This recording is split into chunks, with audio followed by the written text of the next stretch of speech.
जय बोलिए देवाधिदेव 1008 श्री चंद्र प्रभु भगवान की जय जय जय। वर्तमान शासन नायक वर्धमान महावीर स्वामी भगवान की जय जय जय।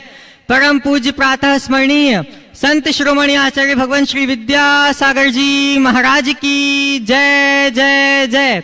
परम पूज्य गुणायतन प्रणेता प्रखर वक्ता भावना योग प्रवर्तक गुरुवर श्री प्रमाण सागर जी महाराज की जय जय जय। शंका समाधान की आज के इस सत्र में आप सभी का हार्दिक अभिनंदन। इससे पूर्व कि हम आज के इस सत्र को प्रारंभ करते हैं, पूज्य गुरुदेव के चरणों में नमोस्तु निवेदित करते हैं, इस भाव से कि हम भी अपने जीवन में आपकी जैसी सकारात्मकता से स्वयं को आविर्भूत कर सकें। सभी लोग हाथ जोड़ें, मस्तक झुकाएं और मेरे साथ बोलें, हे गुरुदेव नमोस्तु नमोस्तु नमोस्तु। हमको अपना पता बताने, जिन शासन का सार दिखाने, गुणायतन है इस धरती पर एक नया इतिहास रचाने। बंधुओं, परम पूज्य प्रातः स्मरणीय संत शिरोमणि आचार्य भगवान की परम प्रसाद से एवं पूज्य गुरुदेव की पावन प्रेरणा एवं मार्गदर्शन में निर्मीयमान तीर्थ गुणायतन वह तीर्थ होगा जहां आने पर आपको होगा वीतरागता का एहसास, दृढ़तर होगा आपका धर्म पर विश्वास और सच्चारित्र का जहां आप कर सकेंगे आयास, जिससे चाहों ओर फैल सकेगी, दिग्दिगंत तक फैल पाएगी जिन शासन की सुवास। ऐसे महत्वपूर्ण महनीय तीर्थ की अपने अब शीघ्र ही आकार लेने जा रहा है और अपनी पूर्णता के लिए वह अपेक्षा रखता है आप सभी के सहयोग की। अतः मैं आवाज देता हूं हर संस्कृति निष्ठ भक्त को, हर व्यक्ति को जो जिन शासन पर श्रद्धा रखता है कि वह आए और गुणायतन में तन मन धन से अपना सहयोग अवश्य दे। मुझे प्रसन्नता है कि आज भी कुछ लोग गुणायतन से संबद्ध हुए हैं। मैं उनके नामों की उद्घोषणा करूंगा और यह भाव रखूंगा कि आप करतल ध्वनियों से उनकी अनुमोदना अवश्य करेंगे। निर्माण निधि के रूप में गुणायतन से जो संबद्ध हुए हैं, श्री पद्म कुमार जैन, श्रीमती प्रमलेश जी जैन आगरा से, करतल ध्वनियों से इनका अभिवादन अवश्य करें। निर्माण मित्र के रूप में गुणायतन से संबद्ध होने वाले श्री विनोद कुमार जैन कल्पना गारमेंट्स, श्रीमती सुषमा जैन दिल्ली से, करतल ध्वनियों से इनका अभिवादन अवश्य करें। वे अगर यहाँ उपस्थित हैं, श्री विनोद कुमार जैन, श्रीमती सुषमा जी जैन दिल्ली से। सूत्रधार के रूप में गुणायतन से जो संबद्ध हुए हैं, श्रीमती तरुलता जी पाटौदी, श्री राजमल जी पाटौदी मान्य जैन कोटा से। वे अगर यहाँ उपस्थित हैं तो आए और पूज्य गुरुदेव के चरणों में नमोस्तु निवेदित करेंगे। और आपके सम्मान के लिए मैं आमंत्रित करूंगा गुणायतन ट्रस्टी श्रीमान अरुण जी सीमा जी गंगवाल रांची से। वे अगर यहाँ उपस्थित हैं, श्री विनोद कुमार जैन, श्रीमती सुषमा जी जैन दिल्ली से।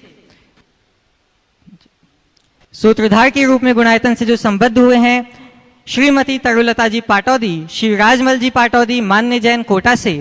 वे अगर यहाँ उपस्थित हैं तो आए और पूज्य गुरुदेव के चरणों में नमोस्तु निवेदित करेंगे। और आपके सम्मान के लिए मैं आमंत्रित करूंगा गुणायतन ट्रस्टी श्रीमान अरुण जी सीमा जी गंगवाल रांची से। करतल ध्वनियों से इनका अभिवादन सभी लोग अवश्य करें।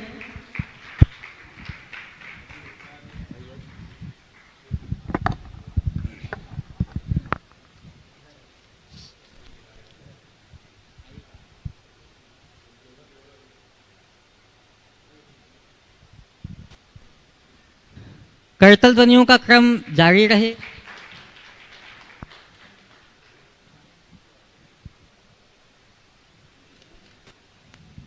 आज के इस सत्र को प्रत्यक्ष उपस्थित प्रश्नकर्ताओं के माध्यम से प्रारंभ करते हैं। प्रथम प्रश्न के लिए मैं आमंत्रित करूंगा श्रीमान अरुण जी सीमा जी गंगवाल रांची, और आपके बाद तैयार रहेंगी श्रीमती पारुल जी गंगवाल रांची। नमोस्तु गुरुवर। ओ नमोस्तु नमोस्तु।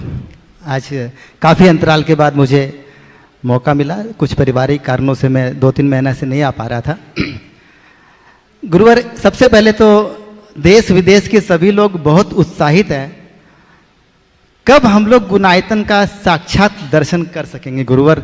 सब लोगों का, कई लोगों का मेरे पास भी फोन आता है और कई लोग तत्पर है, एकदम आतुर हैं। तो आपके श्रीमुख से हम लोग जानना चाहेंगे गुरुवर कि कब हम लोग इसका भव्य भव्य पंचकरण करा पाएंगे, देख पाएंगे गुरुवर आपके श्रीमुख से।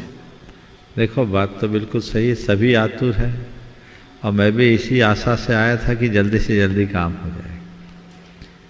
लेकिन काम आप सब देख रहे हैं अपनी गति से चल रहा है, बड़ी तेज गति से चल रहा है, अंतिम चरण में है। पर मैं ये जानता हूँ पूरी कमीज सिलने में वक्त नहीं लगता, काज बटन बहुत टाइम लेता है। ये काज बटन का काम चल रहा है, साज श्रृंगार चल रहा है, ये बड़ा फिनिशिंग का काम है, बारीक काम। कारीगरगण तत्परता से लगे। मुझे लगता है सब कुछ ठीक रहा तो जल्दी ही हो जाएगा। अभी मैं अब अपने मुंह से कोई तिथि कहना नहीं चाहूँगा, क्योंकि जब तक चीज़ें एकदम सामने न दिखने लगे तब तक कहना ठीक नहीं है। बहुत सारी चीज़ें एक दूसरे पर निर्भर करती, पर मैं उम्मीद करता हूँ कि ये जितना काम चल रहा है जल्दी से जल्दी हो। और कमेटी यद्यपि पूरी ताकत से जुटी हुई है, फिर भी मैं यही चाहूँगा कि इसे जल्दी से जल्दी पूरा किया जाए और लोगों की भावनाएं पूरी।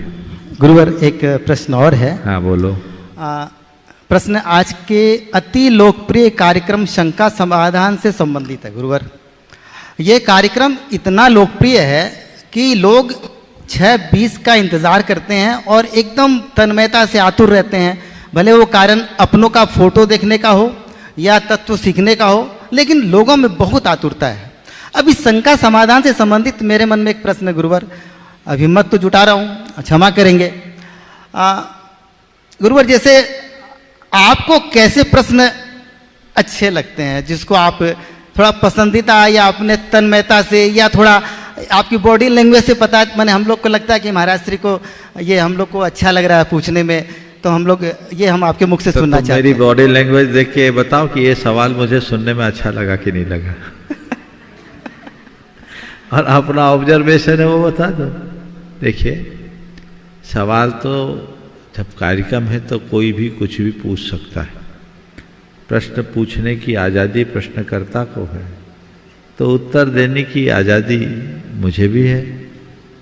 हाँ, प्रश्नकारों को प्रश्न सीमित शब्दों में, सारभूत संदेशवाही शब्दों में संदेशवाही प्रश्न करना चाहिए। ऐसे सवाल यहाँ करना चाहिए जिससे सबको लाभ मिले। ऐसा आप पूछो कि लोग कहे क्या वाह क्या प्रश्न पूछा है। ऐसा सवाल ना करे कि लोग क्या पूछता है, तो क्या प्रश्न किया, लोगों के मन में हर्ष होना चाहिए, लगा कि कुछ विषय मिला। तो जब लोग अच्छे सवाल करते हैं जिसमें कोई नया चिंतन सामने आता है तो मन में अच्छा लगता है। अब जैसे एक प्रश्न था शंका समाधान में, मेरे को एपिसोड याद नहीं है, कि गुरुवर अचार खाने से क्या दोष लगता है।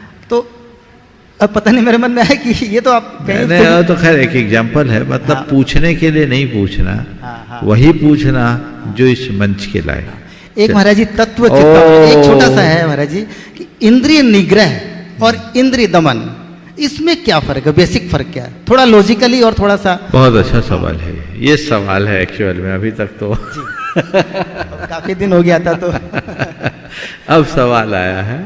और इंद्रिय निग्रह और इंद्रिय दमन, आंखों से कुछ देखना नहीं, आंखें मूंद लेना, इंद्रिय दमन है। और आंखों के सामने कितना भी सुंदर से सुंदर दृश्य हो उसे अनदेखा कर देना, इंद्रिय जय। उसमें इष्टानिष्ट संकल्प विकल्प नहीं करना, इंद्रिय जय। दमन बाहर से होता है, निग्रह भीतर से होता है। देखने की इच्छा आंखें बंद करके भी देखा जा सकता है। दमन के साथ ऐसा हो सकता है यदि मन में समन ना हो, लेकिन निग्रह हो गया तो देखने की इच्छा ही खत्म। तो वो हमारी संस्कृति दमन की बात नहीं करती, दमन तो एक माध्यम है, वो जय की बात करती है। और दमन को अगर हम ले भी तो उसकी व्याख्या अलग तरीके से की गई। जो लोक में दमन है वो अलग है और साधना में दमन है वो अलग है। इंद्रियार्थान परावृत्त स्थापनम स्वस्व गोल के उभयशाम विषयार्थान परावृत्त स्थापनम स्वस्व गोल के इन उभयशाम इंद्रियानाम स दमः प्रकीर्यते। कि विषयों से इंद्रियों को विमुख करके इंद्रियों को इंद्रियों में ही स्थापित रखना, ये दमन है। अर्थात आंख से देखना, पर केवल आंख से देखना, उसमें मन को न जुड़ने देना। कान से सुनना, पर केवल सुनना, कान के साथ मन को न लगने देना। नाक से गंध लेना, काम है गंध लेने का, लेगी ना, पर केवल गंध लेना, उसमें मन को मत जोड़ना। जब मन मुक्त होता है तब इंद्रिय जय होता है। मन इष्टानिष्ट संकल्प विकल्प करेगा, मन दौड़ाता है, भटकाता है, उसमें उलझन है, तो इंद्रिय का काम इंद्रिय से करना, उसमें मन को न जोड़ना, इंद्रिय जय की ये परिभाषा भी तो बताई जा सकती है। कॉन्ट्रा क्वेश्चन हो जाता है कि अगर इंद्रिय प्रमुख नहीं है, मन प्रमुख है, तो फिर हम लोग सामान्यतः तो इंद्रियों पर अंकुश लगाने की बात करते हैं। देखिए, मन को जीतने के लिए इंद्रिय जय जरूरी है, या मन को जीतेंगे तो इंद्रिय जय होगा, दोनों बातें हैं। नमस्ते महाराज। मनोविजेता जगतो विजेता, बहुत अच्छा सवाल है, इस पर भी थोड़ी सी चर्चा हो जाए। इंद्रिय जय करो तो इंद्रिय को क्या जीतना है? इंद्रियों पर अपना नियंत्रण हो, अपने मन की लालसा को नियंत्रित कर दो तो मन को मोड़ दो। इसलिए जितम जगत के न मनो ही है न, संसार को किसने जीता? जिसने मन को जीत लिया। मनोविजेता जगतो विजेता, जो मन को जीत लिया वो जगत को भी जीत लिया। तो सबका मूल तो वही है ना, सबका नियंत्रण मन के पास है, तो मन को नियंत्रित करो। तो मन को नियंत्रित करने के लिए इंद्रिय विषयों से थोड़ा दूर रहो, दमन भी करो। अब तुम सोचो कि महाराज ने तो कह दिया कि हमको इंद्रिय जय करना है, तो ठीक है, अब रास लीला चल रही है, आंखें खोल के बैठो। तो तुम आंखें खोलो और मन ना डोले तब ना, पर आंखें खुले रहेगी तो मन डोलेगा। इसलिए मन को जीतना है तो पहले आंखें बंद करो और मन को मोड़ दो, उसकी धारा को परिवर्तित कर दो, मन को सही मार्गदर्शन दो। नहीं, ये सब मेरे काम का नहीं है, तब मन उधर आंख को दौड़ाने से बचेगा। केवल आंखें बंद कर ली और मन को नहीं मोड़ा तो बंद आंखों में भी मन हलचल करेगा, और आंखें बंद करके मन को मोड़ लिया तो रास्ता प्रशस्त होगा। खेल मन को मोड़ने का है, पर आंखें खुली रहने पर मन को मोड़ना कठिन है। प्रारंभिक अवस्था में, उत्तर अवस्था में जो साधना की चरम भूमिका में पहुंच जाए, उसके लिए आंखें खुली रहे या बंद, उसका मन कभी डोलता नहीं। वो साधना की परिपक्व अवस्था है, पर उसे प्रारंभिक अवस्था वाला करने लगे तो उसका मन डोलेगा, वो खुद डामाडोल हो जाएगा, और वो इंद्रिय जय की जगह इंद्रियाधीन होगा, विषयांत होगा, अपना पतन करेगा। नमस्ते। नमस्ते। उपस्थित होंगे श्रीमती पारुल जी गंगवाल रांची से, और आपके बाद तैयार रहेंगी श्रीमती बबीता जी अनिल जी काला डाल्टनगंज से। नमोस्तु गुरुवर। मैं पारुल गंगवाल, मेरी अभी 2 महीने पहले अखिल गंगवाल रांची से शादी हुई थी।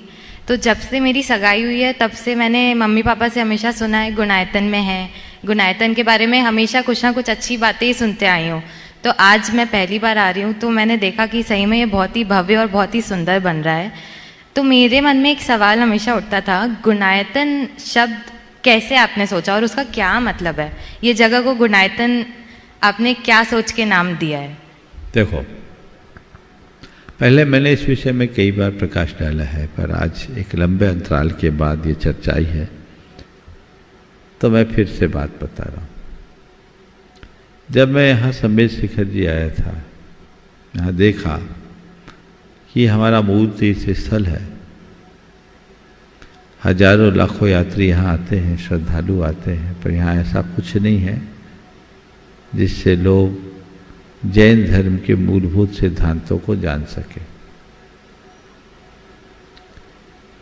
तो मन में आया कि कुछ ऐसा किया जाए जिससे लोग जैन धर्म के मर्म को जाने। अब उसके लिए क्या किया जाए? तो फिर मुझे लगा कि हमारे जो 14 गुणस्थान है, जो जैन तत्व दर्शन का बड़ा गूढ़ विषय है, यदि इन्हें हमने आधुनिक तकनीक के साथ प्रस्तुत कर दिया तो ये मनोरंजन के साथ मनोमंथन का कारण बनेगा और जैन तत्व ज्ञान के प्रचार प्रसार का आधार भी बनेगा।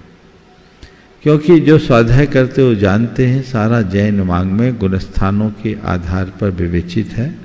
जिसने गुणस्थानों को जान लिया उसने समग्र जैन वाङ्मय के सार को जान लिया। मैंने सोचा कुछ ऐसा किया जाए जिससे पोथियों की बातों को लोग पलों में जान सके। आजकल पोथी पढ़ने का वक्त किसी को नहीं है, तो मूल कल्पना गुणस्थानों को लेकर के आई। इन गुणस्थानों को कैसे प्रदर्शित किया जाए, मेरे सामने एक चुनौती थी। तो वो तो आज बहुत अच्छी टेक्नोलॉजी के माध्यम से यहाँ आप सब देखेंगे, जो यात्रा आत्मा से परमात्मा के रूप में देखेंगे। मिथ्या दृष्टि से लेकर के सिद्ध अवस्था तक की पूरी यात्रा आपको अपनी आंखों से देखने को मिलेगा और ऐसा लगेगा जैसे ये मेरी ही अपनी यात्रा है। बच्चा बच्चा जिसे देखकर समझ लेगा मैं कहाँ हूँ और मुझे कहाँ रहना चाहिए, मैं क्या कर रहा हूँ, मुझे क्या करना चाहिए, उसे जीवन के मर्म का बोध होगा। अब सवाल आया इसका नाम क्या दे? तो मन में आया जब गुणस्थान बनाना है तो गुण तो रहना चाहिए। और फिर गुणायतन शब्द हमने गढ़ा, यानी गुणों का आयतन, एक ऐसा आयतन जो हम सबके गुणात्मक परिवर्तन का आधार बनता है, जहां आकर हम अपनी चेतना का गुणात्मक विकास कर सके, जहां से हम आत्मा से परमात्मा का रास्ता प्रशस्त कर सके। यह वह गुणायतन है। तो गुणायतन शब्द का अर्थ आपने पूछा है। गुणों के आयतन यानी घर, मंदिर का नाम गुणायतन है। एक ऐसा आयतन जो हम सबके जीवन का गुणात्मक परिवर्तन करे। महाराज श्री, मेरा एक और सवाल था। कल रांची में छुल्लक जी महाराज का मैं प्रवचन सुन रही थी, तो उन्होंने बात की थी भाव और भाग्य की। तो उन्होंने कहा कि भाव अच्छे रखेंगे तो भाग्य हमारे प्रबल होते चलेंगे। तो इन भावों को कैसे हम हमेशा अच्छा बना के रखें हमारे जीवन में? अच्छे वातावरण में रहोगे तो भाव अच्छे होंगे, ये अनुभव है कि नहीं? हम जैसे क्षेत्र में रहते हैं हमारे वैसे भाव होते हैं। तो सबसे पहले भावों को अच्छा बनाना है तो हमें अच्छे वातावरण में रहना है, सत्संग में रहना है। दूसरी बात साहित्य का स्वाध्याय करना। तीसरी बात नित्य भावना योग करो। और चौथी बात ऐसे निमित्तों से बचो जहां भाव बिगड़ते। चलो। उपस्थित होंगे श्रीमती बबीता जी अनिल जी काला डाल्टनगंज से और आपकी बात तैयार रहेंगे श्रीमान सुनील जी रेखा जी जैन CFO गुणायतन। वो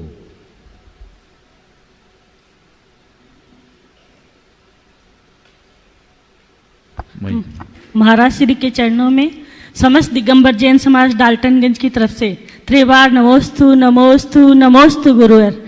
गुरुवर, हमारा आज का प्रश्न है कि राम और महावीर दोनों अपने समय में महापुरुष हुए, और आपकी दृष्टि में किनका जीवन चरित्र समकालीन परिस्थिति के अनुसार सर्वश्रेष्ठ है, और आपके इनके जीवन में सबसे श्रेष्ठ किसको मानते हैं? मैं समझता हूँ इस झगड़े में पड़ना ही नहीं चाहिए। दोनों महापुरुष थे, दोनों श्रेष्ठ। हम तुलना क्यों करते? राम राम थे, महावीर महावीर थे। जब ऊपर से देखता हूँ तो मुझे राम और महावीर अलग दिखते हैं, पर भीतर से देखता हूँ तो मुझे लगता है राम और महावीर एक है। क्यों? हमारी दृष्टि दो है। जब हम दिए को देखते हैं तो दिए अलग अलग दिखते हैं, पर ज्योति को देखते हैं तो ज्योति तो एक होती। दिया कोई मिट्टी का होगा, दिया कोई सोने का होगा, पर ज्योति मिट्टी और सोने के कोई भी दीपक हो, ज्योति एक होती है। तो मैं कहूँगा गुरुदेव के शब्दों में, सीप का नहीं मोती का दीप का नहीं ज्योति का सम्मान करना सीखो। इसलिए इस झंझट से मुक्त हो जाओ। कौन हमारे जीवन में कितना है, सबके अपने आदर्श है और जो जहाँ प्रासंगिक है उन्हें उनका अनुकरण करके आगे बढ़ो। समझ गए? अगर मुझसे अगर दूसरे शब्दों में कहो, यदि पिता के प्रण को बचाना हो तो पिता की मान को रखने के लिए राज छोड़कर वन में जाओ और फिर मन से आकर राज ले लो। और यदि पूरे प्राणियों का रक्षण करने की समस्या है तो राज की तिलांजलि दो, वन में जाकर अपने जीवन का उत्थान करो। ये भगवान महावीर का संदेश। महाराज श्री 1% और एक महाराज श्री राजस्थान से पसंद आया। महाराज श्री उनका पूछना है कि जैसे किसी बेटी का शादी हो गया, उस किसी कारण से वो बेटी वापस मेके आ गई, लेकिन वो प्रेग्नेंट है और उसकी डिलीवरी होगी, तो क्या परिवार वालों को सूतक लगेगा? ऐसे परिवार को तो सदा काल सूतक है, जिनकी घर की लक्ष्मी जैसी बहू वापस चले गई। नहीं, जिनकी बेटी आ गई, बेटी को सूतक नहीं लगेगा। लेकिन मैं तो बोलता हूँ ये आजकल बहुत चक्कर चल पड़ा है दोनों तरफ से। ये एक विडंबना है। सूतक केवल जन्म मरण का नहीं होता, सूतक तो मनुष्य के विचारों का भी होता है। ये तो बड़ा नीच कर्म है। हमें ऐसी परंपरा को हतोत्साहित करना चाहिए और प्रयास करना चाहिए वापस दोनों घर व्यवस्थित हो। नमस्ते गुरुवर। नमस्ते। उपस्थित होंगे श्रीमती रेखा जी, सुनील जी जैन, गुणायतन CFO, और आपके बाद तैयार रहेंगी श्रीमती निर्मला जी बड़जात्या कोटा से। गुरुदेव के चरणों में बारंबार नमोस्तु नमोस्तु नमोस्तु। महाराज श्री स्वयं से किस प्रकार की लड़ाई कर रहे हैं कि दूसरे से लड़ाई करने की जरूरत ही ना पड़े? स्वयं से कैसी लड़ाई लड़ें कि किसी और से लड़ने की जरूरत ही ना हो। जो लड़ाई अरिहंतों ने की वो लड़ाई लड़ो। हमारे अरिहंत कौन है? जो अरि का हनन कर दे अनंत। अपने भीतर की शत्रुओं को, दोषों, दुर्बलताओं और दुर्गुणों से लड़ें। यदि हम अपने दोष, दुर्बलता और दुर्गुणों से लड़ने में समर्थ हो जाए तो हमें फिर किसी से लड़ने की जरूरत ही नहीं पड़े। श्रीमती निर्मला जी बड़जात्या कोटा राजस्थान से अपना प्रश्न प्रस्तुत करेंगे और आपकी बात तैयार रहेंगी अणिमा जी जैन, इंदौर से। नमस्ते महाराज जी। मेरा आज का प्रश्न है, शंका है मेरी कि आजकल के जो बच्चे हैं उनसे अगर हम कुछ भी प्रश्न पूछते हैं तो वो बहुत जल्दी झिझड़ जाते हैं हमारे ऊपर कि नहीं आप ऐसा बोलते हैं, आपकी सोच अलग है, हमारी सोच अलग है। तो आजकल के बच्चों को हम कैसे समझाएं, इसका मेरा एक प्रश्न है कि रिश्ते अंकुरित होते हैं प्रेम से, रिश्ते अंकुरित होते हैं प्रेम से, जिंदा रहते हैं संवाद से, तो हम उनसे संवाद कैसे करें? और महसूस होते हैं संवेदनाओं से, किए जाते हैं दिल से, मुरझा जाते हैं गलत फहमियों से और बिखर जाते हैं अहंकार से। तो महाराज मेरी शंका कि इन लोगों का हम कैसे इनको महसूस कराएंगे, क्या संवेदना हमारी होती है? और देखिए आपके दो सवाल हैं। आज का मुहूर्त ही ऐसा है, सबके डबल डबल हो रहे, लेकिन अभी बहुत सारे नाम हैं। देखिए आपका पहला सवाल है कि बच्चे अगर कोई सवाल करते हैं तो उनका जवाब कैसे दें? बिल्कुल वैसे ही जवाब दो जैसे शंका समाधान में हम देते हैं। उनके मुंह बंद मत करो, उनको तार्किक तरीके से दो। और यदि नहीं बनता है तो कहो बेटा देख, इस सवाल को प्रमाणिक ऐप पे लिख के भेज, वहाँ रिक्वेस्ट करो, तेरा नंबर आएगा, तू कल शंका समाधान में सुनना। और यहाँ एक फ़ोन करो कि भैया ये नंबर आए तो हमें खबर कर दो, और अच्छा सवाल आएगा तो उत्तर मिलेगा, उनको संतोष मिल जाएगा। या तो फिर उसको बोल कि ये सवाल तू गूगल में महाराज के नाम से डाल, हो सकता है तेरा पहले से महाराज ने उत्तर दिया होगा, उत्तर आ जाएगा, तेरे को समाधान मिल जाएगा। और आप लोग रोज शंका समाधान सुनते हो तो थोड़े कान खोल के साथ मन को भी खोलो, ताकि आप भी अब इतना सुनते सुनते तो कई सवालों का जवाब आप भी दे सकते हैं। तो उनको बड़े लॉजिकल और प्रैक्टिकल वे में समझाना चाहिए। ऐसा सवाल थोड़ी किया जाता है, सवाल कोई भी हो उत्तर तैयार होना चाहिए। और उसके प्यार से भी समझाते हैं तो आजकल के बच्चे थोड़ा मोबाइल में प्यार से भी समझाते हैं बच्चों को, अगर धर्म के बारे में थोड़ा सा भी समझाते हैं तो बोलते हैं आप करो धर्म, हमको हमारे हिसाब से चलने दो। ठीक है तो चल लेने दो, थोड़ा सा अपने 25 साल पहले जाओ, आप कहाँ थी ये भी देख लो। सबकी कहानी तो एक ही निकलेगी। तो बच्चों के साथ बच्चों के हिसाब से चलना चाहिए। एक बात आपने दूसरा सवाल किया, रिश्ते बनते हैं प्रेम से और संवेदनाओं से, मुरझा जाते हैं संवेदनाओं से। पहले संवाद आया है, फिर जिंदा रहते हैं संवाद से। महसूस होते संवेदनाओं से और मुरझाते हैं अहंकार से, यही सवाल है। तो बिल्कुल प्रेम, संवाद, संवेदना और विनम्रता, ये हमारे रिश्तों की मधुरता का आधार। तो मन में प्रेम होना चाहिए, संवाद, कम्युनिकेशन गैप नहीं होना चाहिए। आज अपनों से संवाद कम है, गैरों से संवाद ज़्यादा है, और उसमें आपके हाथ की मोबाइल का रोल ज़्यादा है, मीडिया का रोल ज़्यादा है। आजू बाजू में बैठे रहेंगे, सबकी उंगलियां चलते रहेगी, किसी को किसी से कोई मतलब ही नहीं है। ये चीज़ें लोगों को छोड़ना चाहिए। मेरे कहने से कई लोगों ने ऐसा छोड़ा कि हम घर में आएंगे तो मोबाइल एक तरफ रखेंगे।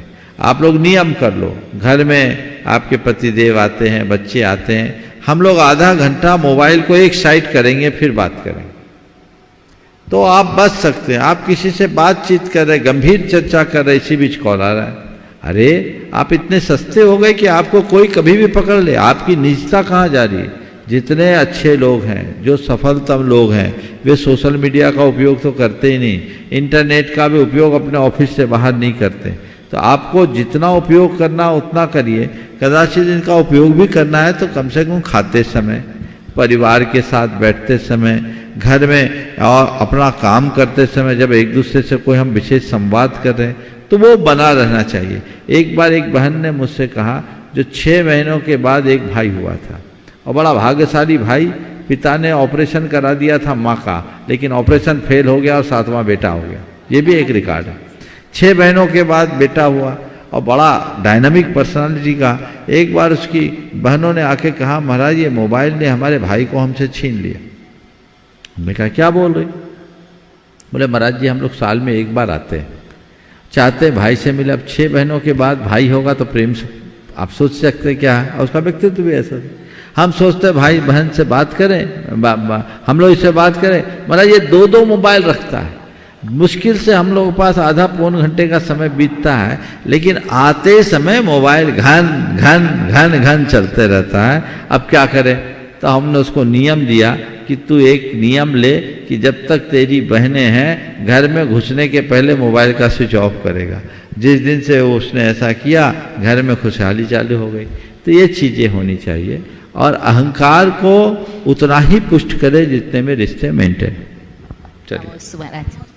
अणिमा जी जैन इंदौर से अपना प्रश्न प्रस्तुत करेंगे, और आपकी बात तैयार रहेंगे दीपक जी जैन, फिरोजाबाद, उत्तर प्रदेश।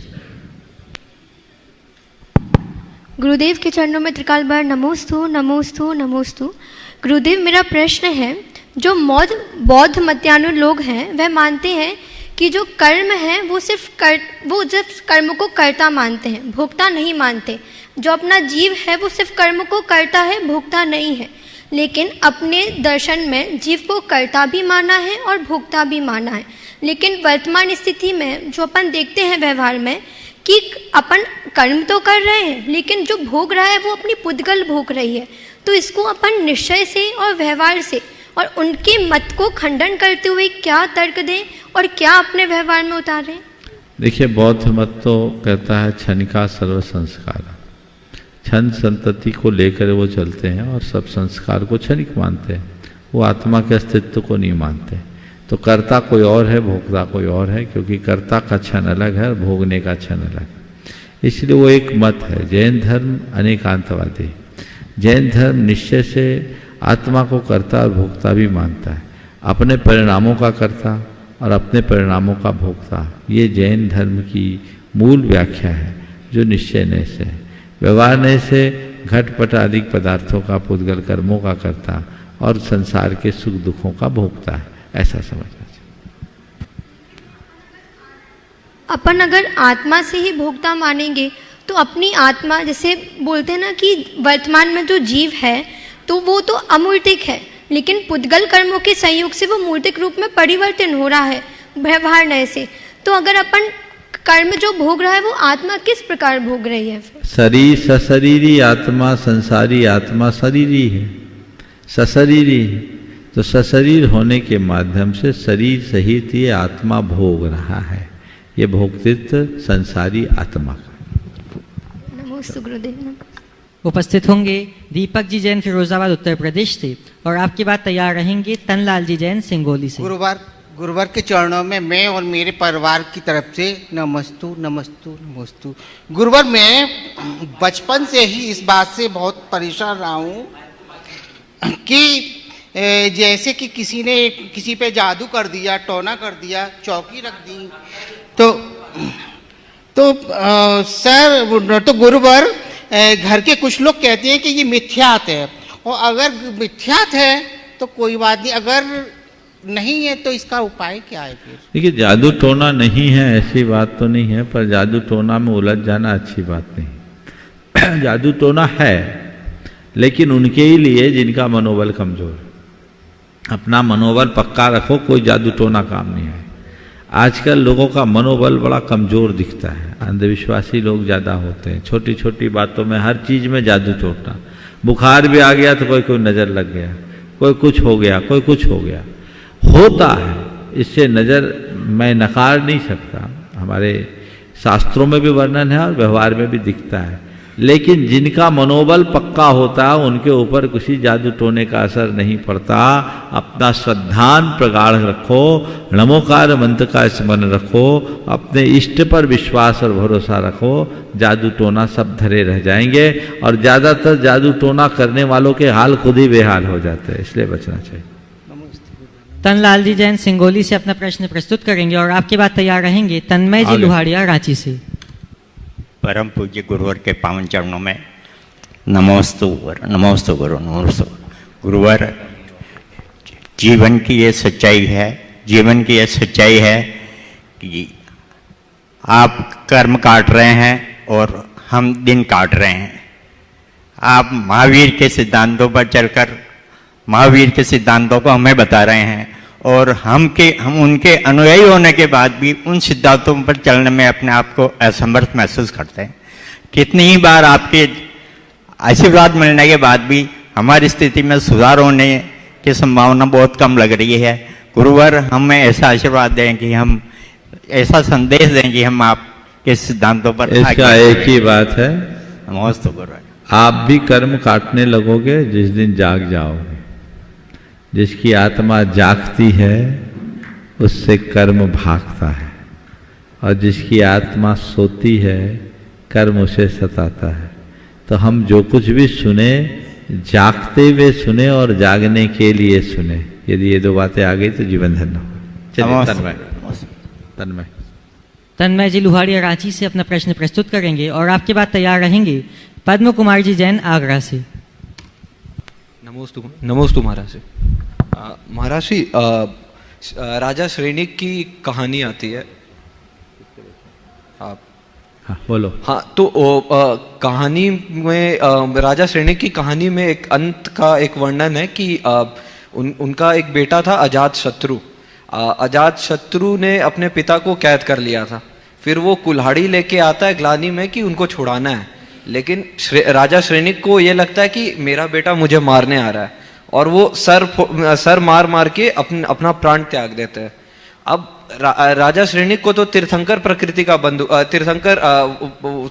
बंद हुआ है। अब उसके बाद इन्होंने सुसाइड अटेम्प्ट मतलब ऐसा कुछ लिया। तो ये देखो, ऐसा है कि निश्चित सम्यक दृष्टि जीव आत्महत्या का प्रयास नहीं कर सकता, उछाई सम्यक दृष्टि भी था। मुझे इस घटनाक्रम में कुछ अलग बात समझ में आती है। ऐसा लगता है कि हो सकता है लिखने वालों ने भाव प्रवणता के बारे में ज़्यादा लिखा। अजात शत्रु को जब आता देखा हो कि कैद तो कर दिया और हथौड़ी लेकर के आया, पता नहीं अब इसको और क्या होगा। हे भगवान, ये दिन भी मुझे देखने को बदे थे। ऐसा अपना सिर ठोका होगा, सिर फूट गया, प्राण निकल गए। अब ऐसा भी हुआ हो सकता है। अब वो उन्होंने किस रूप में लिखा, कैसा लिखा, उसकी प्रस्तुति कैसी हुई, चीज़ें थोड़ी बदल जाती। ठीक है, आत्महत्या तो नहीं है वो, कथा में ऐसा है, उसका सार यही समझ। एक इससे संबंधित एक और प्रश्न है महाराज जी। हमारे जैन दर्शन में कोई ऐसा बुक, कोई कलेक्शन ऐसा एग्जिस्ट करता है अभी प्रेजेंट में, जहां इस तरीके की स्टोरीज और मतलब तीर्थंकर भगवान की जीवनी या ऐसी कहीं मतलब अच्छी स्टोरीज लिखी हुई हो? देखो, 24 तीर्थंकर पुराण है, उसको पढ़ेंगे तो तीर्थंकरों के बारे में देखने को मिलेगा। काफ़ी कुछ उसमें विस्तार से है। और प्रामाणिक समूह ने जो स्टोरीज की सीरीज निकाली, लगभग 100 स्टोरीज उसमें है, उनसे भी काफ़ी कुछ लाभ मिल सकता है। चलिए। श्री पद्म कुमार जी जैन, जिला आगरा से, और आपकी बात तैयार रहेंगे जीत प्री जी जैन, भोपाल से। हे प्रभु, आपको मेरा मेरे बहन समाज का अंत से प्रणाम, वंदन, नमन। हे प्रभु, जानना चाहता हूँ मैं कि चौथे उड़स्थान के शम्य दर्शन में, चौथे उड़स्थान के शम्य दर्शन में और 9वें उड़स्थान के शम्य दर्शन में ये सब क्या है, चौथा वाला या 9वें वाला, और वर्तमान में कितनी ऐसा है, सार में बताता हूँ। एक में है श्रद्धान, एक में है अनुभूति। जहाँ केवल श्रद्धान होता है वो शराग भूमिका है, और बीत राग भूमिका में अनुभूति होती। चलिए। नमस्ते। उपस्थित होंगे जीतप्रीत जी जैन, भोपाल से, और आपकी बात तैयार रहेंगे प्रमलेश जी जैन, आगरा से। महाराज जी, मेरी परिवार की तरफ से त्रिवार नमोस्तु नमोस्तु नमोस्तु। मेरा प्रश्न ये है कि हम विषम परिस्थितियों में जीवन यापन कर रहे हैं, तो हम अपना जीवन सरल और निर्मल कैसे बनाएं? कृपया मार्गदर्शन दें। अपना जीवन सरल और निर्मल कैसे बनाएं? बस अपने मन का आत्मविश्वास बनाए रखो, सकारात्मक सोचो, ऊंचा लक्ष्य बना करके चलो, और ये तय कर लो कि मुझे कुछ बनना है। जो चुनौती आई हैं उनका सामना करना और उन्हें उपलब्धियों में बदलना है, जीवन सफल। चलो। प्रमलेश जी जैन अपना प्रश्न प्रस्तुत करेंगे, और आपकी बात तैयार रहेंगे नरेश जी जैन, निशा जी जैन, वैद, कोटा से। ओ, हो गया, चलिए। नरेश जी जैन, निशा जी जैन, वैद, कोटा से अपना प्रश्न प्रस्तुत करेंगे, और आपकी बात तैयार रहेंगे आस्था जी जैन, बांसवाड़ा, राजस्थान। गुरुवर के चरणों में कोटि कोटि सौ नमन। गुरुवर, आदिनाथ भगवान के अर्थ में आता है कि आदिनाथ जी के चरण कमल पर बलि बलि जाऊँ मैं मन बचकाए, हे करुणानिधि बहुत मिटो याते में पूजो। फिर आदिनाथ बलि बलि जाऊँ का मतलब थोड़ा न्यौछावर हो जाऊं, मन वचन काय से समर्पित हो जाओ। चलो। आस्था जी जैन, बांसवाड़ा से अपना प्रश्न प्रस्तुत करेंगे। मेरे आराध्य गुरुदेव के पावन चरणों बारंबार मेरा और मेरे परिवार का बारंबार नमोस्तु नमोस्तु नमोस्तु। ओ, बोलो। हे गुरुदेव, मेरी शंका है कि जो भगवान की गंध गुठी अथवा विमान होता है और पंचमेरु और जो भी चांदी की जितनी भी मंदिर में चीज़ें होती है, वो घर में यानी मंदिर में रखने की उसकी व्यवस्था नहीं होती है, तो हम उनको घर में रखते हैं, तो उससे कोई दोष? घर में मंदिर के उपकरण की तरह रखो। अगर मंदिर में दान दे दिया तो नहीं रखो। मंदिर में जैसे आप लोग अपने घर में पूजा के बर्तन आदि रखते हैं, उस तरीके से रखो तो कोई बात नहीं। लेकिन घर में छत से वहाँ टांग के आप रख रहे हो तो भगवान के उपकरणों को घर में नहीं रख। गुरुजी, रखने की व्यवस्था नहीं और सभी पंचों की अनुमति। हाँ, मंदिर के छत चंवर को जैसे धरोहर के रूप में रखना है। जैसे पंचमेरु है कि पोजीशन में ही रख सकते हैं, फिर बाकी दिनों में वो तो वो मंदिर की चीज है कि आपकी चीज है? मंदिर की सब। मंदिर में व्यवस्था बनाओ कि मंदिर में रखा जाए। मंदिर की चीज को घर में रखना दोष है। गंध गुटी इत्यादि सभी चीजें। हाँ, घर में नहीं, मंदिर में रखो। ऐसे दोष है गुरुजी कोई अपने? मंदिर की चीज घर में क्यों रखो? नमोस्तु भगवान। अकोला से गुणायतन ट्रस्टी श्रीमती संगीता जी गव्हाणे नमोस्तु पूर्वक पूछ रही हैं, गुरुदेव। एक मिनट, और किसी को पूछना है? आ जाइए, आप ही इंदौर वाले। जब तक पूछो संगीता गव्हाणे। गुरुदेव, मनुष्य के पास जो चीज होती है उसमें मनुष्य खुश क्यों नहीं रहता? जब सीता के पास राम थे तो उसे सोने का हिरण चाहिए था, और जब सोने की लंका में गई तो उसे राम चाहिए थे। तो गुरुदेव, मनुष्य को जो मिलता है उसमें मनुष्य खुश क्यों नहीं रह पाता? जो उसके पास होता है उसी में समाधान क्यों नहीं मानता? तो गुरुदेव, अपने पास जो है उसमें समाधान रहने की कला अपने में कैसे विकसित करें? बस यही तो गुरुदेव का एक वाक्य है, जो पाता है सो भाता नहीं, जो भाता है सो पाता नहीं, इसीलिए सुख साता नहीं। ये संसार है, संसार में इसी वजह से भटकाव होता है। इस भटकाव को रोकने के लिए व्यक्ति को उपलब्ध संसाधनों में संतुष्ट रहना चाहिए। व्यक्ति दूर की चीज़ें देखता है, पास की चीज़ों को भुला देता है। यही असंतुष्टि का मूल कारण है। जिस दिन हम इसे पलट देंगे तभी अपना रास्ता प्रशस्त कर सकें। अनंत उपकारी गुरुदेव के चरणों में नमन नमन नमन। अपना नाम बोल दीजिए। भारती, इंदौर से। भारती सेठी, इंदौर से। गुरुदेव, प्रश्न तो बहुत ही प्रारंभिक है कि प्रतिदिन देव दर्शन अति आवश्यक है, लेकिन आपके मुखारविंद से मिला प्रकाश आज के यंगस्टर्स के लिए अति लाभकारी रहेगा। इसके लिए इसका से समाधान चाहते हैं।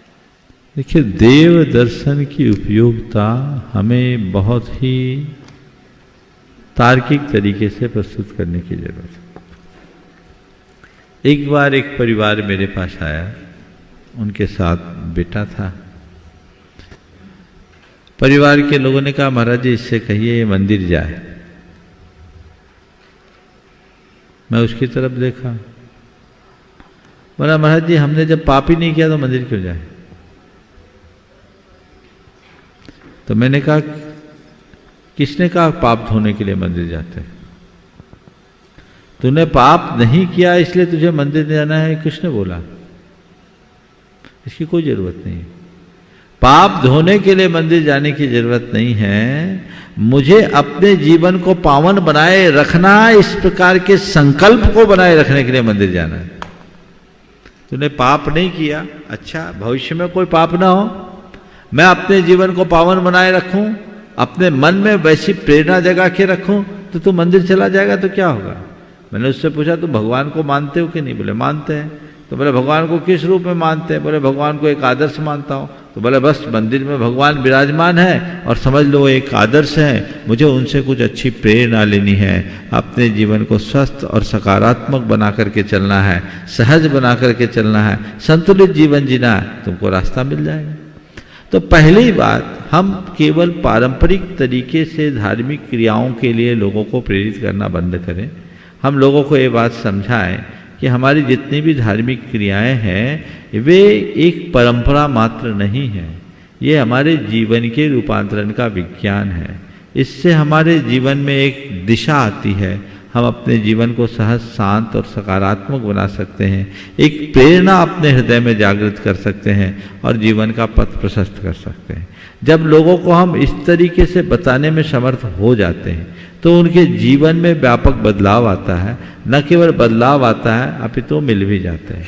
एक बार ऐसी बात हुई कि कहा गया भैया मंदिर क्यों नहीं जाता? तो बच्चे ने कहा भगवान तो हमारे दिल में। तो मैंने उसी समय उससे कहा कि तू कहता भगवान तेरे दिल में, तो तेरे दिल में तो तेरी गर्लफ्रेंड भी होगी, तो अपने गर्लफ्रेंड से मिलने क्यों जाता है? अगर तू अपने गर्लफ्रेंड से मिलने जाता है इसलिए कि तेरे हृदय में प्रेम है, जिस दिन भगवान से तेरा प्रेम हो जाएगा तो मंदिर के बिना रह नहीं पाएगा। लोगों को ये बताना चाहिए कि अपने जीवन में एक अच्छी प्रेरणा करने के लिए भगवान को अपना आदर्श बनाना जरूरी है, और हम जब उनके चरणों में जाकर सच्ची प्रार्थना करते हैं तो उससे हमारा जीवन संतुलित होता है। हम मंदिर इसलिए न जाएं कि अपना पाप धोना है, मंदिर इसलिए जाना है कि हमें पाक साफ होना है, अपने जीवन को अच्छा बनाना है और अपने जीवन के क्षेत्र में अपने आप को और मजबूत बनाना है। यदि ऐसी प्रार्थना करके हम मंदिर जाते हैं तो हमारा मंदिर जाना बहुत सार्थक होगा और लोग भी उसके प्रति आकर्षित होंगे। अच्छा, इससे जुड़ा एक थोड़ा सा छोटा सा कि हमारी तर्क बुद्धि ये कभी कहती है कि मंदिर एक ऐसी पाठशाला है जिसका रिजल्ट लगभग 0 रहता है। ये गलत है। मंदिर ऐसी पाठशाला नहीं है जिसका रिजल्ट 0 होता है। मैं कहूँगा मंदिर एक ऐसी प्रयोगशाला है जिसका रिजल्ट 100% होता है। पाठशाला नहीं है, वो प्रयोगशाला है। उनके लिए जो जागृत बुद्धि से मंदिर जाते हैं, जो केवल पारंपरिक तरीके से मंदिर जाएंगे उनको कुछ नहीं होगा, लेकिन मंदिर में जाकर जिन्हें भगवान की उपस्थिति का एहसास होगा वो फूलाने समाएगा। हम लोग बोलते हैं प्रभु पतित पावन मैं अपावन चरण आयो शरण जी यो बिरद आप जिहार स्वामी मेटो जामन मरण जी। धन घड़ी यो धन दिवस यो ही धन जन्म मेरो भयो, अब भाग मेरो उदय आयो दर्श प्रभु जी को लख लयो। ये उद्गार किसके हैं? अगर आप मंदिर जाकर भगवान के समक्ष ऐसी अनुभूति कर लो, जीवन में भूचाल आ जाएगा, आमूल चूल परिवर्तन होगा। उन लोगों के लिए मंदिर का रिजल्ट 0 हो सकता है जो केवल मत्था टेकने के लिए मंदिर जाते हैं, पर उनके लिए 100% परिणाम मिलते हैं जो अपने आप को भगवान की शरण में ले जाते हैं, जो भगवान का दर्शन करने के लिए जाते हैं, जो भगवान से मिलने के लिए जाते हैं। तो उस भाव से जाइए और अपने मंदिर का आनंद लीजिए। बहुत सुंदर, बहुत सुंदर। चलिए, उपस्थित होंगे श्रीमान अशोक जी भीमन्ना कासार विजयपुर कर्नाटक से, और आपकी बात तैयार रहेंगी सुनील जी जैन देहरादून से। ನಮಸ್ತೆ ಜಿ, ನಮಸ್ತೆ ಪೂಜ್ಯ ಪ್ರಣಾಮ್ ಸಾಗರ್ ಮಹಾರಾಜರಿಗೆ ನನ್ನ ಅನಂತ ಕೋಟಿ ಕೋಟಿ ನಮಸ್ಕಾರಗಳು. ನನ್ನ ಪ್ರಶ್ನೆ ಏನದಲ್ಲ ಅದು ಬರೆದು ಕೊಟ್ಟಿದ್ದೆ. कन्नड़ में है? हाँ, नहीं मराठी में लिख के दिया है। प्रश्न लिख के दिया हमें। अब बोल दो, तुम बोलो। मेरे गांव में मंदिर नहीं है और जो मंदिर है वो 15 से 20 किलोमीटर दूर है, तो ऐसी स्थिति में हम क्या करें? मेरे गांव में 25 घर हैं, जैन समाज के लिए शंका है। नमोस्तु महाराज। देखिए, अगर 25 घर है तो सबसे पहला प्रयास करो एक मंदिर बना लो, और मंदिर बनाने के क्रम में अगर ज़्यादा दिक्कत हो तो एक छोटा सा चैत्यालय बना करके शुरुआत करो। छोटी सी जमीन लो, वहाँ भगवान विराजमान कर लो। थोड़ी शुरुआत से धीरे धीरे चीज़ें बड़ी हो जाएगी और मंदिर का रास्ता खुल जाए। नमस्ते जी, नमस्ते। उपस्थित होंगे श्रीमान सुनील जी जैन देहरादून से। नमोस्तु। परम पूज्य गुरु के चरणों में मेरे परिवार का त्रिवार नमोस्तु, नमोस्तु, नमोस्तु। महाराज, शंका तो कोई आपके सामने रहती, जिज्ञासा है। सारी उम्र तो कोई जीने की वजह पूछता नहीं, मरने के बाद सब पूछते हैं कैसे मरा। तो हम ऐसे जीते जी ऐसे क्या करें कि लोग मरने से पहले जीने की वजह पूछें। बहुत अच्छा। सारी उम्र जीने की वजह कोई पूछता नहीं, मरने के बाद लोग पूछते हैं कैसे मरा, क्योंकि लोगों की सोच नकारात्मक, लोगों की सोच नकारात्मक। और इसके पीछे एक दूसरा कारण ये भी है कि हमारे यहाँ एक धारणा है अंत मता सो गता। आदमी जिए कैसे भी, जैसा मरता हम उसकी भावी गति के बारे में सोचने लगते हैं। इसकी वजह यह है कि लोग वर्तमान के लिए कम, भविष्य के लिए ज़्यादा जीते हैं। यदि हम वर्तमान पर ध्यान देने लगेंगे तो भविष्य की बात ही नहीं आएगी। और ये बात सही है, आदमी मरे कैसे, जैसा जिएगा वैसा ही उसका भावी जीवन होगा। इसलिए हम अच्छे से जिए ताकि अच्छे से मर सके। एक पंक्ति में कहूँगा, जो ढंग की जिंदगी जीते हैं उनकी मौत भी ढंग की होती है, और जिनकी जिंदगी बेढंगी होती है उनकी मौत भी बेढंगी होती है। ढंग की मौत के लिए ढंग का जीवन जरूरी। नमोस्तु, नमोस्तु। हाँ, भोपाल भानपुर से नेहा जी जैन आपके चरणों में प्रणति अर्पित करते हुए पूछ रही हैं, गुरुदेव, लोग कहते हैं कि गम में नहीं आगम में जियो, गम में जियोगे तो गरम रहोगे, आगम में जियोगे तो आनंदित रहोगे। तो गुरुदेव, हम अपना गम कैसे दूर करें? नमोस्तु। आगम की शरण में आ जाओ, गम अपने आप दूर हो जाएगा। आगम को भूल कर इधर उधर जाओगे तो गम ही गम होगा। इसलिए गम को भूलना है तो आगम का अनुसरण करें। अगले प्रश्न के लिए मैं आमंत्रित करता हूं आदरणीय ब्रह्मचारिणी सुनीता दीदी को। नमोस्तु। गुरुवर के चरणों में सपरिवार का नमोस्तु।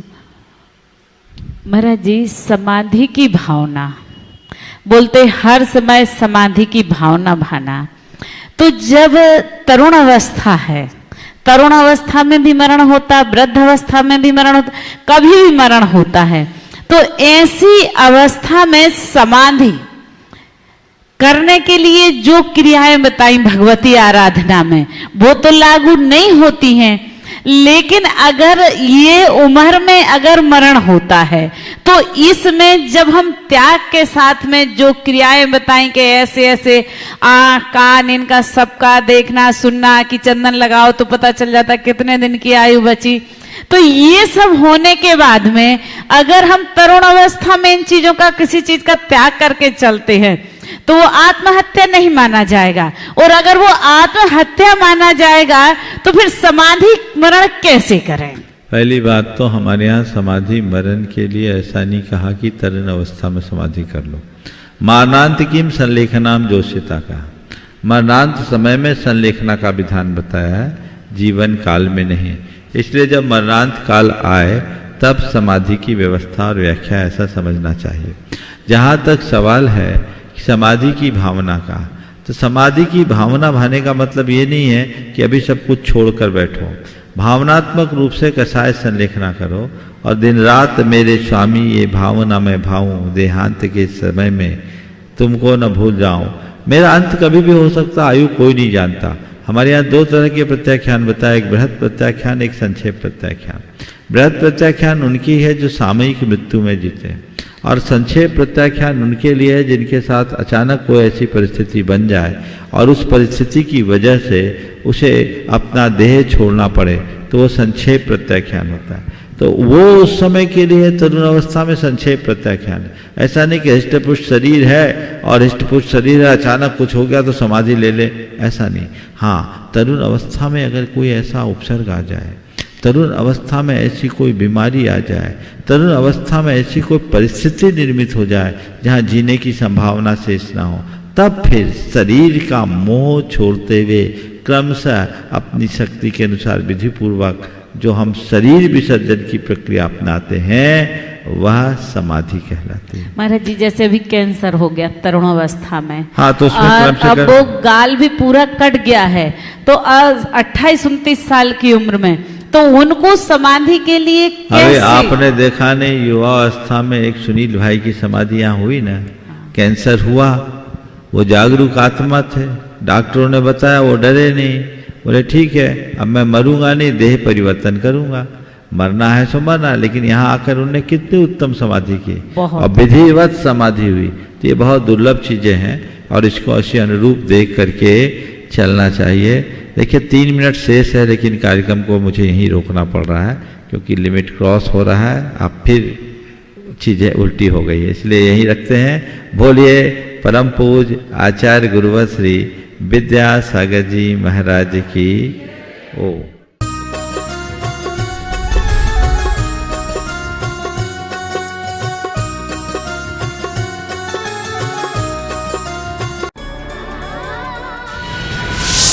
Thank you.